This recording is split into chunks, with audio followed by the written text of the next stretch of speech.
Good afternoon, everybody. I hope you're well, and I hope you've had a great week.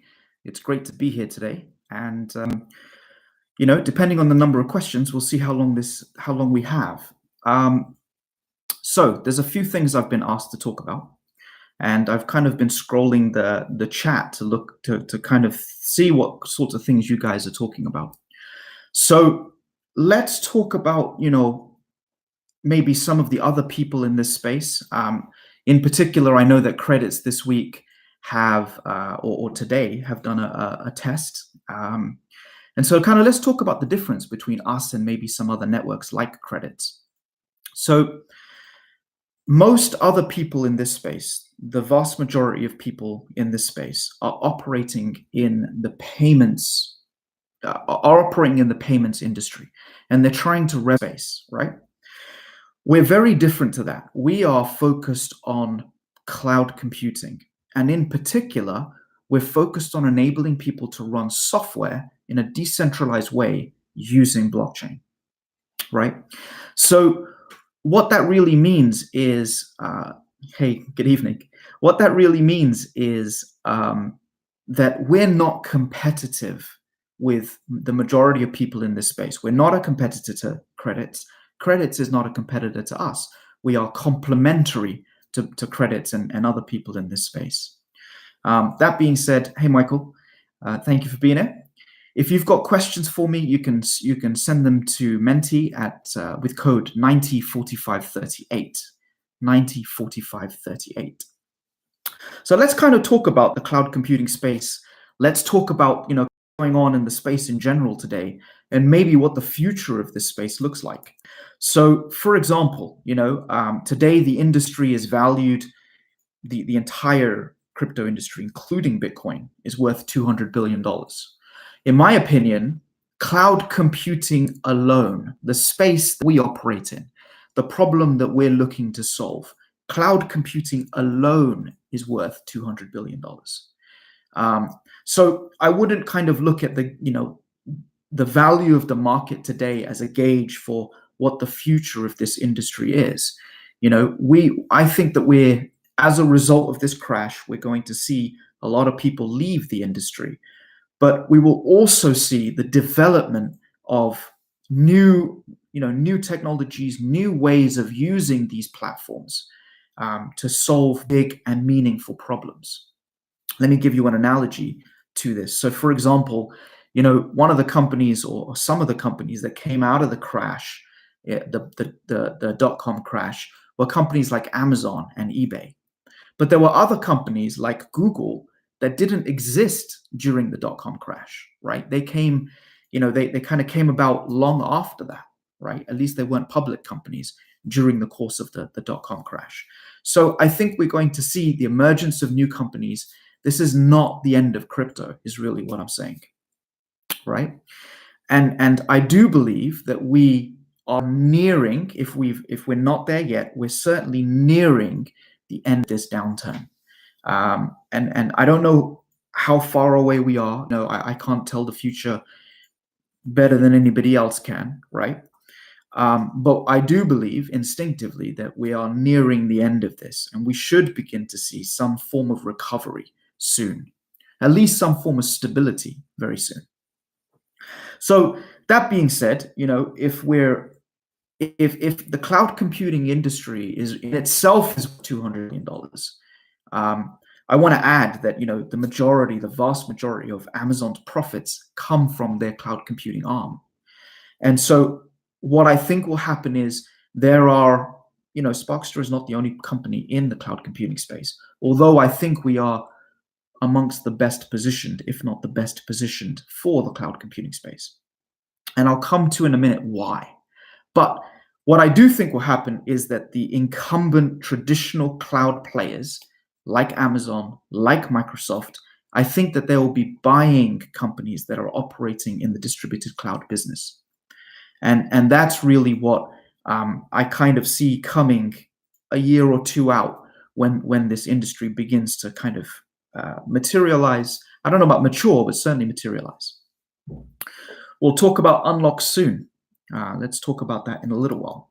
So if cloud computing alone is worth $200 billion, well, what about all the other use cases for crypto, all the other use cases for blockchain? So this industry has a huge future. And for those of you guys out there who are questioning, where are we going? Is this the end of crypto? Absolutely not. Absolutely not. But I do think, and I've mentioned before, that the types of companies that will stay and the types of companies that will emerge from this are those that are highly focused on solving real problems for real people in the real world, right? And are heavily focused on the technology itself. It's technology that in the long run that will succeed. You know, we've seen 2017 and 2018 be kind of the era, at least 2018 be the era of infrastructure. I think beyond this, we're going to see people building applications on top of this infrastructure that impact real people. Right? Hey guys. So that being said, you know, where do we go from here? What are we working on? What are we focused on? If you don't know already, right? The key problem we're solving is the cost of cloud computing. This is our fundamental problem. It's very expensive, or considerably expensive, to run applications in the cloud, right? And it's not exactly easy. For those of you guys who've ever tried to use AWS, it's really not designed for anybody but software developers. And that's their core market, and I understand it. But I think that the world is much bigger than software developers. You know, even in our space where we are trying to improve or trying to make software development accessible to people who cannot code, you know, we're focused on a different problem to most people. We're focused on enabling the 99% of people that are locked out of bringing their ideas to reality. We're locked out. I mean, they're locked out because they're not software developers. So while other people in this space, our competitors, are focused on the 1%, we're focused on the 99%, not just the 1%, but also the 99%. And that's been a key focus of ours and an area of investment in terms of development for many years, actually since 2014. So I mentioned to you that I think that we're probably best positioned to dominate the cloud computing industry. And I think that that's the case for two reasons, right? I think that if we're going to get people to adopt distributed cloud computing, there's really two key things that are critical. One is that when you're building applications for these distributed cloud environments, you mustn't have to code or think about or understand the complex architecture behind the scenes. So you shouldn't have to think about, well, how does consensus work? And how does consensus impact the way I'm going to design my application? How is data distributed across the network? How do we achieve, you know, high throughput of data? And how do I have to design my application to work with that structure? You see, because we've been focused for such a long time on making application development accessible to non-software developers, all of these things are naturally transparent in our platform. And what I mean by that is those are things you never have to think about. You focus in Sparkster's platform, you think about what you want your software to do without having to worry about how it works. You don't need to worry about all the implementation details. It's one of the key reasons why I think that we're poised to lead this industry. And another reason that I think we're poised to lead this industry is that we have an architecture and a design that will deliver 10 million transactions a second at a minimum, if not more. And it should really deliver more. So we've been really conservative about, and it may not seem that way to some people, but it's the truth. Our architecture is limitless. It's theoretically, there are no limits to what Sparkster can achieve in terms of throughput, right? But we've chosen to say that we think there may be some sort of a practical limit in the realm of 10 million transactions a second. But fundamentally, you know, the reason that I think that we're going to, the other reason why I think we're going to lead this industry is because our architecture can realistically deliver 10 million transactions a second. I also want to point out that Sparkster was the first, the first company in the industry to do a live TPS test. Nobody before us had ever done a live TPS test, right? And so we've kind of paved the way of what you're now seeing in other companies, and I think that that's a great thing. The fact that we are, a thought leader and kind of setting the standard is a great thing. Now, so like I said, there are people in this space like Credits that we've partnered with that they're not competitive to us. They're partnered with us because they're focusing on solving the problems in the payment space. We're focused on creating an entirely new industry, and that is distributed cloud computing. So really quickly, if you're new here, I want to tell you why Sparkster is, why distributed cloud computing is such a big opportunity. So I mentioned this, I believe, in the Tech Talk 2 weeks ago. Not this Thursday, but not this Tuesday, but the Tuesday before.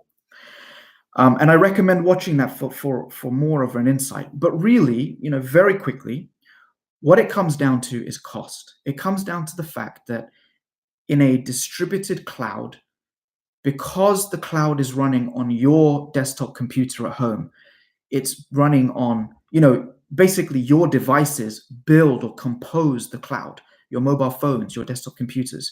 Because that's the case, we're not paying for centralized massive hardware. Nobody is. For things like diesel generators, big buildings, expensive servers, massive air conditioning units, UPS backup power, things like that. And because none of those costs exist, right, the cost at which we can deliver cloud computing and the throughput that we can deliver is unparalleled to traditional cloud computing. And that's why the future of cloud computing is decentralized, right? But like I said, we go into a lot of detail on this on the Tech Talk that was 2 weeks ago. We also put out the article explaining this week. I mentioned a few moments ago about Sparkster's architecture, and I said that Sparkster's architecture is designed for high speed, high throughput. If you want to understand how and why that's the case, watch the Tech Talk that we had this Tuesday, the Tuesday that just went by.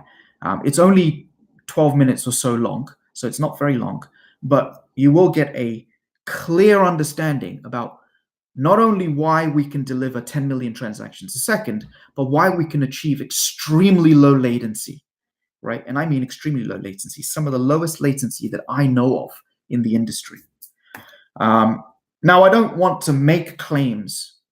I don't want to make claims that we can't back up, but I'm going to tell you this is my opinion. In my opinion, with the information that I currently have, right, Sparkster's methodology for achieving consensus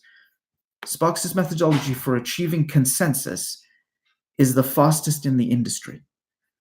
Right? Now, I can't back that particular claim up with data yet, but mathematically, looking at the way in which we're doing and the mathematical implications of the way we're doing it, it appears that we have the fastest consensus in the industry, and the highest throughputs in the industry, network-wide. So hopefully, we will be bringing more information about this in the future once we've got actual data to back up these claims. So what I'm really saying is we're making massive breakthroughs. We're making enormous progress in delivering groundbreaking technology that will change this industry and change the world. And I'm honored to have you guys be part of our journey and be part of our project in bringing this to the world, right? That's what makes this whole crypto thing exciting, right? That you're part of making great things happen and part of changing the world. We're doing that together. We wouldn't be able to do that without you. So let's move on. I've heard some people talk about unlocks. Someone mentioned it today. I've heard people talking about why has Sparkster locked our tokens, and it's unfair, and blah blah blah blah. Let me give you my opinion on this, right?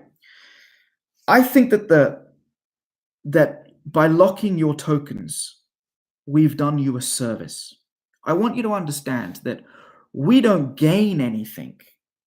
I or Sparkster don't gain anything by having your tokens either locked or unlocked, right? It doesn't make much of a difference to us, right? We have decided to lock the tokens for your benefit, and I want to explain how and why that's the case, right? So work with me here.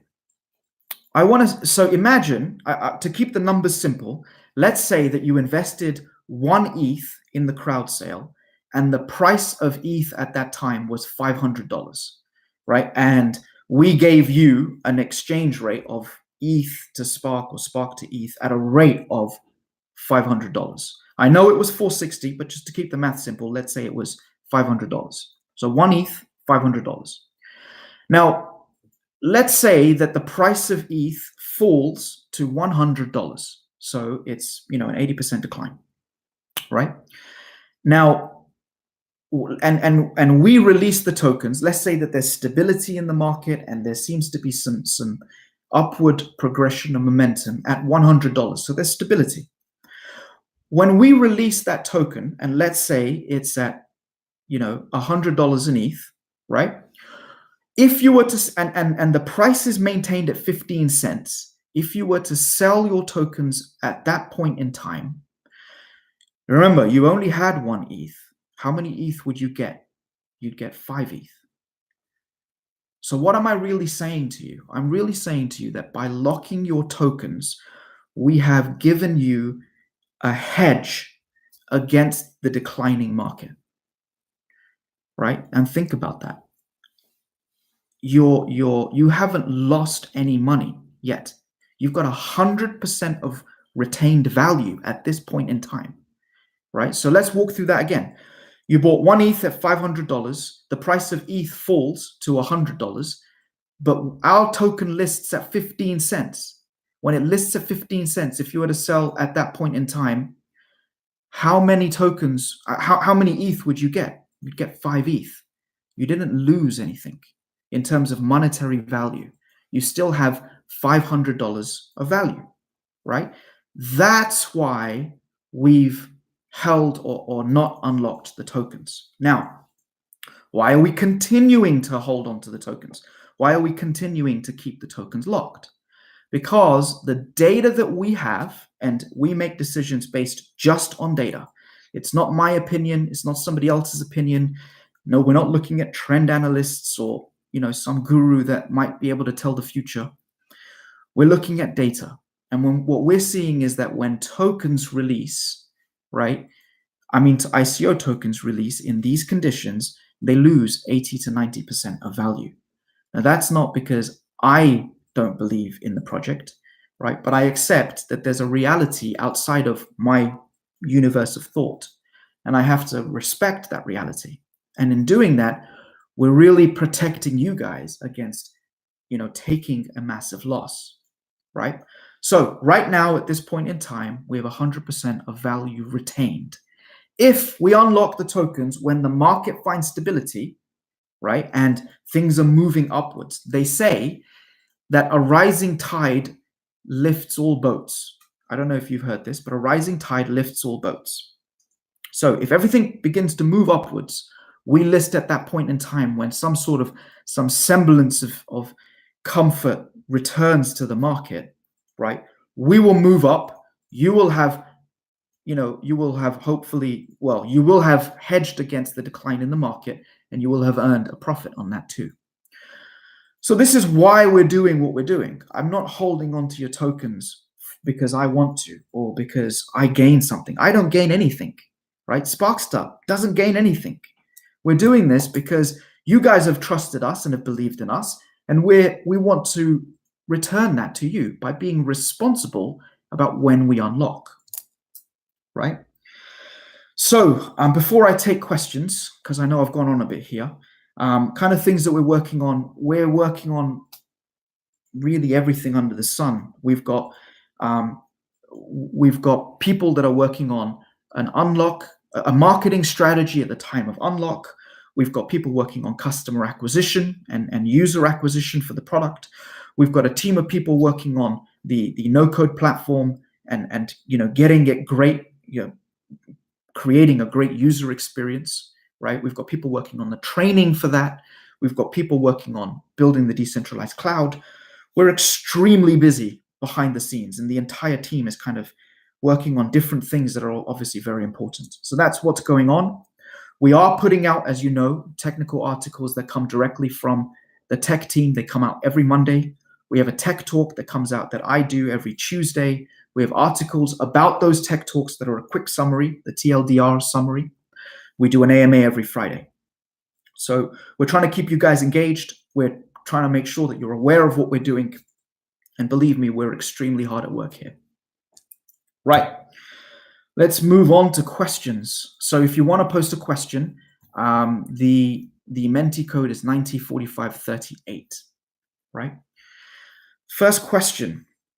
How can Sparkster compete with P-Chain at the moment? Their testnet results show over 100,000 TPS. Or will Sparkster prefer to partner with them?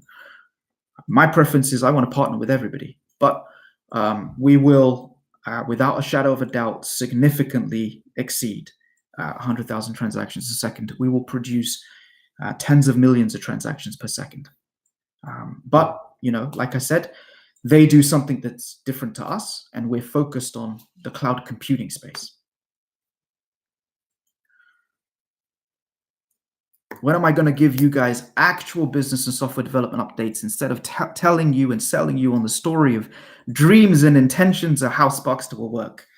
Well, we do give you actual business and software development updates, and they come out every Monday directly from the development team. And I encourage you, I ask you to please read them. If you have any questions about our development chops, if you have any concerns about, do we have the ability to deliver this thing, read the development updates that come out every Monday. They come from the tech team. I don't write them. And, if you do follow that series, the first thing is they're written for a non-technical audience, right? They're written for our community. And secondly, if you do follow the series and you do read the series, you will become an expert in blockchain. So it's worth your while to do so. So that's what's happening. And I want to add to that we are, we are one of the most transparent companies in this industry. I'm here in front of you twice a week, right? I personally conduct the Tech Tuesdays. If you want to learn about our technology, watch the Tech Tuesdays, right? You learn about exactly how we're building what we're building. If we were selling you dreams, one, I wouldn't be here, and two, I certainly wouldn't be here on camera. And the second thing is that, we wouldn't be able to describe in any meaningful detail how we're going to do what we're doing, right? I think you find we're providing you with extensive insight, not in terms that you don't understand and not in terms that are overly complicated, right? But in terms that you'll get, right? And we draw them out for you in a way that you can follow. So I'm not sure how you can question our credibility. Next question. The Ethereum network is always congested and expensive to transact upon. Have you thought about redistributing Spark in another faster, cheaper protocol like Stellar before unlocking ERC20s? So there's a distinction between our token and our network. Our token isn't necessarily our network, and our network isn't necessarily our token. Remember that we do have plans of bringing our own token over to our network, right? And at that point in time, the token itself, will obviously transact significantly faster than if it was in the Ethereum network. But the key is that running software on Sparkster's platform doesn't mean that we have any performance implications from Ethereum, or Ethereum has any performance implications on our network. Those transactions can be batched and they can be executed on Ethereum. And so really they have nothing to do with one another. Yeah. Hopefully that makes sense. Last week you said you haven't sold Ethereum from the ICO, that we're using our own money to fund Sparkster, and that the staff have been working for years. I don't have the rest of this question. If this is the something, something, something. I presume if this is the case, how long can we keep running for? I'm not sure what the question is because I didn't get the whole question. But yes, I am personally funding Sparkster to the tune of about $100,000 a month. I own several businesses that I've built. I've been an entrepreneur for 15 years, and those businesses, that essentially from the revenues and profits of those businesses, I fund Sparkster and have funded Sparkster from 2014. There's no reason why I can't continue to keep Sparkster going, right? And for an extended period of time, if necessary, for a year at the minimum, right? If not more. Now, what are the implications of this? The implications of this is that we don't have the money to do the anticipated, so that we can continue to fund and fuel the growth of Sparkster. So, some of you might say, well, that's not a bad thing, right? Now, I've been in a position where every business that I've built, this is my 5th company. My previous 4 companies are, profitable and revenue positive.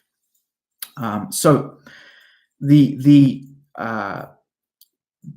is a good thing, right? I've built every company so far, and I've bootstrapped every company so far with minimal funds. So I'm not in a position where I'm concerned about what's going on, right? And I don't think you should be either. Ignore the fudders. We investors are with you. Unlock when you deem it suitable. I appreciate the support. Thank you.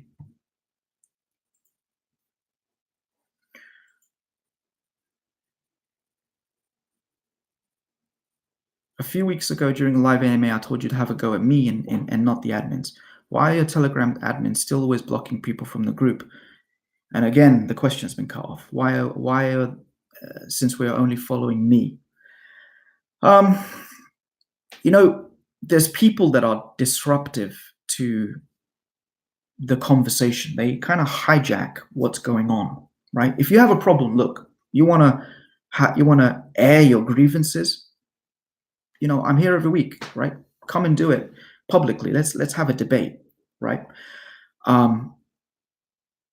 But disrupting the community isn't good for anybody, right? It impacts overall confidence. If everyone is being disruptive and causing problems, it causes people to lose confidence in Sparkster. And there's another side to this. If somebody else hears about Sparkster and they're like, wow, this is an interesting project, let me join the Telegram group. They join the Telegram group and all they see is people, being disruptive or arguing or fighting with each other or, questioning or not questioning. It's okay to question, right? But fudding. Fudding is the real problem. You get banned not because you question us. You get banned because you FUD. And we'll talk about fudding in a second, right? But if people are being disruptive, I can't see how it's good for anybody. When people join the group, they're going to leave. Anybody who thought about buying our token on exchange will leave. They'll be like, hell no, I don't want to be part of this. So it's in everybody's interest, in your interest, in all the investors' interests, all the token holders' interests, to come together. Because when people join our group, we want them to have a positive experience and learn about the project, not learn about FUD.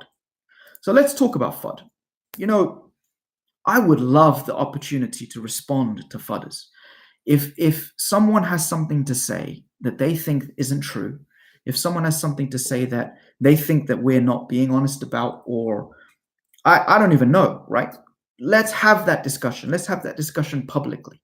We can even do a Google Hangout, right?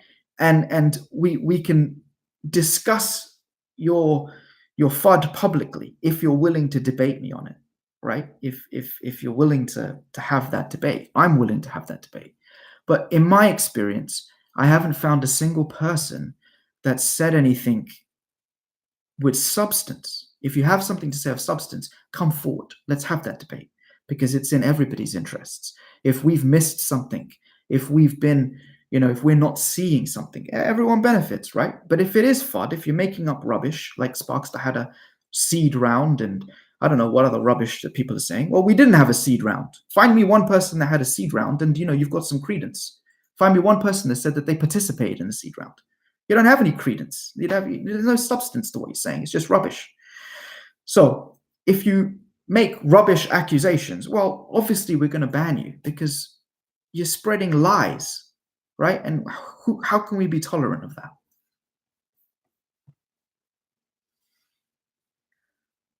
Can you show us around? Can I show you around the office right now? I'm not actually in the office right now, but yes, I can show you around the office. And I will do that.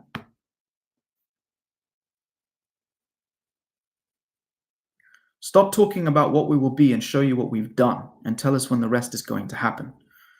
Go look at our videos if you want to see what we've done. You want to see what Sparkster's platform is? Go to sparkster.me/try.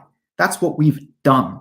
I might add, we are the first ICO to release a product that you can try before you went and gave us any money, right? And that is at sparkster.me/try. So, what have we done? You can go see it, right? We are transforming the way software is built. We do not have the Sparkster decentralized cloud built. We're building it. We're in the process of building it. So what do you want me to show you? You want to look at a bunch of code that you won't understand? How does that, what does that exactly mean? It doesn't mean anything. So you want to go look at our product, go to sparkster.me/try. You can try the product. We are in the process of creating training so that when you do get into the platform, you know how to use it. You know what to do, where to go. We're creating that. So when we create it, you'll be able to use the platform with the training. So it's best that you wait for that to happen. How do we compare to Dfinity and Anchor Network? As I've said in the past, I don't look at competing networks because I don't want their ideas to infiltrate our thinking, right? Because I don't want to be accused of plagiarism. So they're doing what they're doing. We're doing what we're doing. I support the fact that there are competitors. I'm not threatened by other companies in this space. It's a good thing. And the reason it's a good thing is because an industry isn't built by one person or one company, right? An industry is built by participants in that industry. They need us, we need them. We should work together to create this industry. If they're spending money telling the world about decentralized cloud computing, they're helping us. And if we're spending money telling the world about decentralized cloud computing, we're helping them. We're helping the industry develop. So it's a good thing. Sorry, 1 second.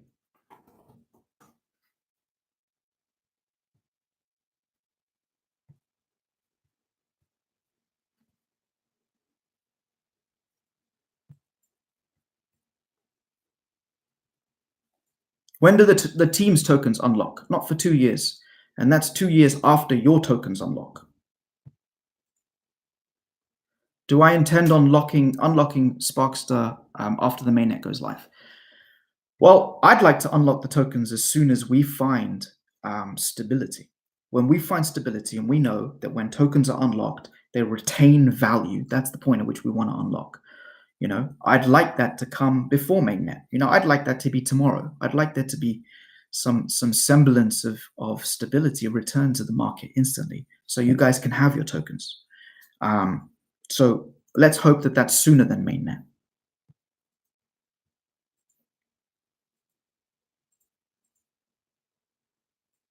Stop talking about what's going on in the market and show us what you've done. Well, watch the other AMA. Watch the tech talks.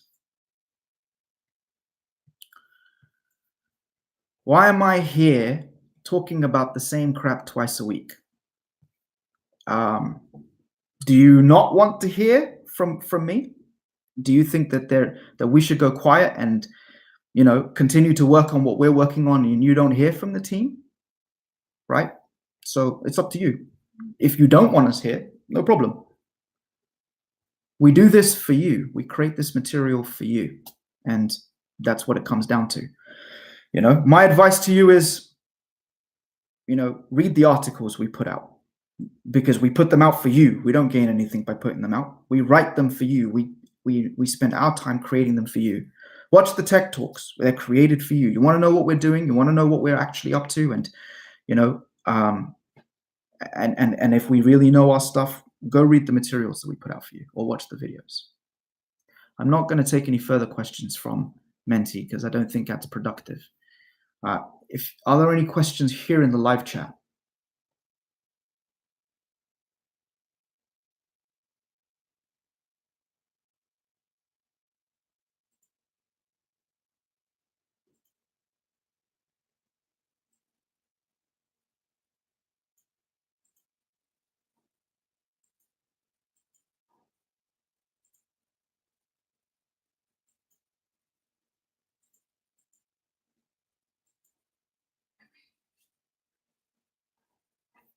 I'm not seeing anything.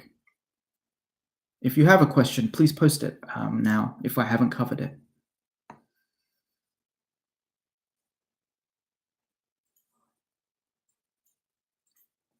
What I am surprised by, the nature of the questions that we've received today. If you're a participant in this token sale, if you're a participant in this token sale, if you're a Sparkster token holder, and you're here telling me that I'm telling you crap, right? How do you benefit exactly? How does that help you? How does that help other people? It only makes things worse for you, right? Because you cause other people to lose interest, which means that then you impact how much interest there is when we do eventually list, right? You impact the team, because what you say impacts the team naturally, right? And you reduce our motivation to be here to work for you. So tell me, how do you benefit? I don't know. As I've always said, if you've got something of substance to say, right, be a man, step up, or a woman, step up, show your face, let's have that discussion. Because it's very easy to say all this stuff behind a keyboard. But let's see if you can, if your arguments have any substance.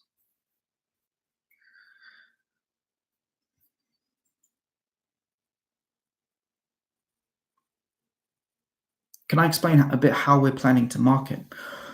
I don't want to go into too much detail about this because we have not yet come up with a plan, and I don't want to give you expectations. Well, we have not finalized a plan, so I don't want to give you expectations that we're going to go one way when we end up going another way. We're looking into this, right? It's one of the things that I've tasked Neri with, and so we're working together on this. So give us some time to think about it. We're thinking about whether we do this inside the bounty program or outside the bounty program. But naturally, we understand that there needs to be a run-up in marketing before we list. And so, we are going to do that.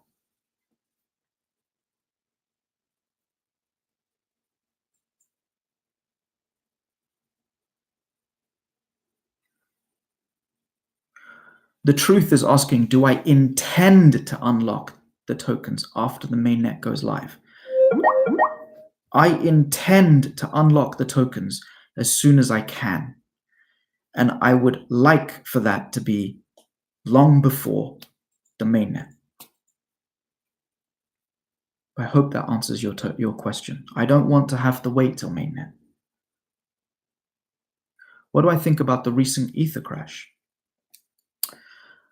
Well, there's a lot to say about the recent Ether crash. I think that I'm a believer in Ether's long-term potential, personally.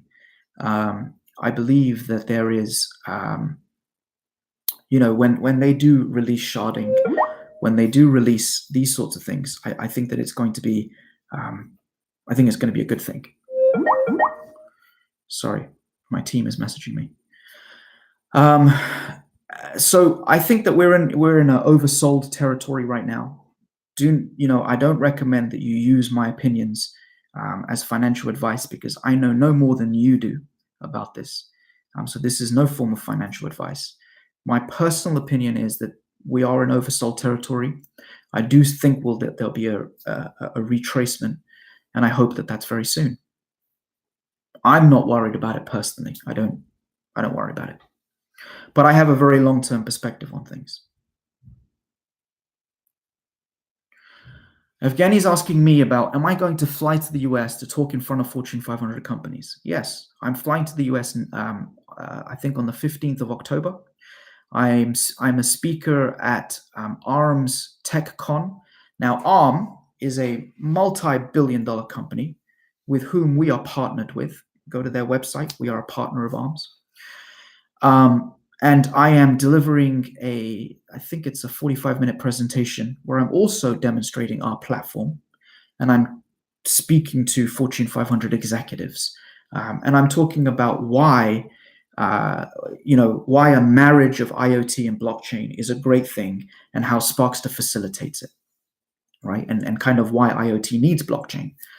So yes, I am, I'm speaking at ARM's largest conference. It's their annual developer. I mean, it's not a developer conference; it's an executive conference, but it's their largest conference that they run each year. And I am speaking. I was selected from all the people that are are partners of ARM. I was chosen to speak. We did not pay. You cannot pay to speak at ARM's conference. You are invited to speak, and I was invited.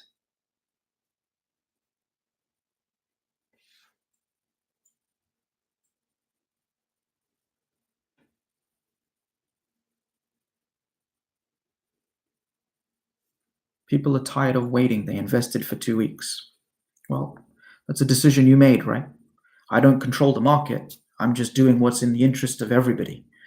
And an individual's interests don't outweigh the interests of the entire, 4,000 token holders that we have. And that's, I'm thinking about the masses, not the individual.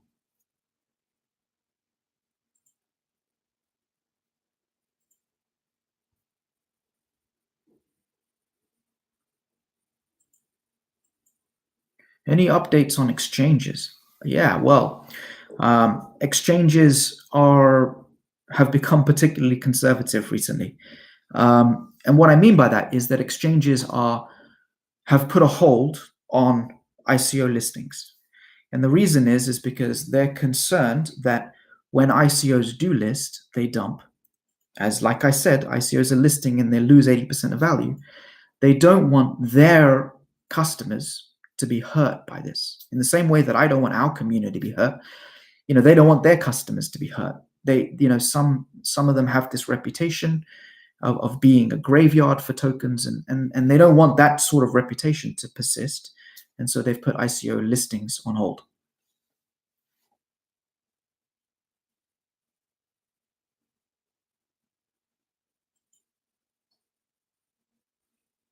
Do we plan to negotiate new partnerships? We're constantly working on partnerships.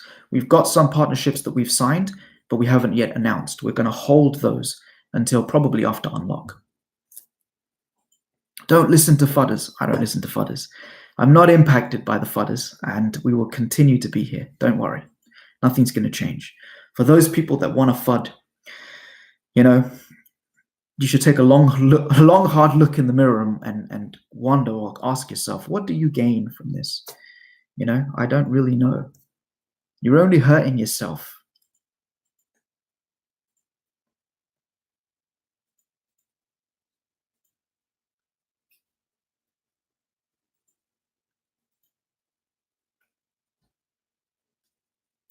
Someone's asking, the public testnet, you've not been invited by email. That's because we haven't held it yet. It's not a good time to hold, large events like this, because news isn't carrying very far. So we've chosen not to hold this until momentum and interest in the industry picks up, and we know that news is going to carry far. All right. Well, I think let's leave it there. Thank you, everyone, for your questions. Thank you for your time. It's a pleasure to be here. I will be here on Tuesday. For those of you who don't know, we have a tech talk on Tuesday at 5 p.m. British summertime, and we have an AMA every Friday at 5 p.m. British summertime. So do join us. On Mondays, we release an article from our tech team. On Tuesdays, we have the tech talk with me at 5 p.m. BST. Wednesday, Thursday, we release a summary of one of our tech talks. And on Fridays, we have an AMA. So we're very actively engaged in communicating what we're doing. I believe we're one of the most active teams that there is. So, we'll continue to be that because, I want to make sure that you guys, I believe 100% in transparency. And that's why we're here. And especially in the tough times. You can count on us to be here, especially in the tough times. So thank you guys. Thank you very much for being here, and I'll see you guys soon. Take care.